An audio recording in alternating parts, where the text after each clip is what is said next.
একের পর এক উইকেট তুলে সিলেটের উড়ন্ত সূচনা। আসসালামু আলাইকুম।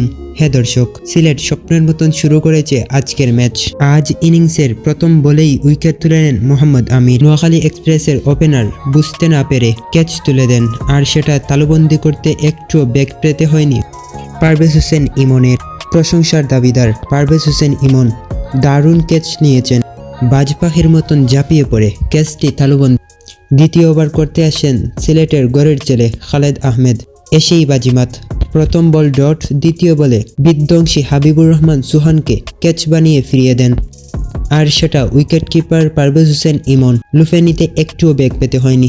বাজ পাখির মতন ঝাঁপিয়ে পড়ে ক্যাচটি লুফে নেন। হাবিবুর রহমান সুহানের মুখে হতাশা। পরপর দুটি ম্যাচে রান করতে পারলেন না। হাবিবুর রহমান সুহানের আউট হওয়ার পর ক্রিজে এসেছিলেন হায়দার আলী। বিট করার পর আপিল করলে আম্পায়ার নাকচ করে দেন।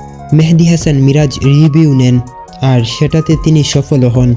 হায়দার গোল্ডেন ডাকে ফিরে গেলেন। মেরুদণ্ড ভেঙে গেছে টপ অর্ডারের নোয়াখালী এক্সপ্রেসের। পরপর তিনজন ব্যাটার ডাক মেরে চলে গেলেন প্যাভিলিয়নে। তো দর্শক, আপনাদের মন্তব্য মতামত কমেন্ট বক্সে দেখতে চাই। দেখে শুনে খেলতে থাকা ক্যাপ্টেন সৈকত, তিনিও ভুল করলেন। ডাউন দ্য গ্রাউন্ডে এসে খেলতে চেয়েছিলেন সাইম আইয়ুবের বলে, তবে টপেজ হয়ে ক্যাচ উঠে যায়, আর সেটা নাসুম তালুবন্দি করতে একটুও দ্বিধা করেননি। জাকিরের কেমিও ইনিংস ও মাহিদুরের দেখে শুনে 50-র উপর বোর করেই সিলেট টাইটান্সের দিকে 143 রানের লক্ষ্য দাঁড় করায়।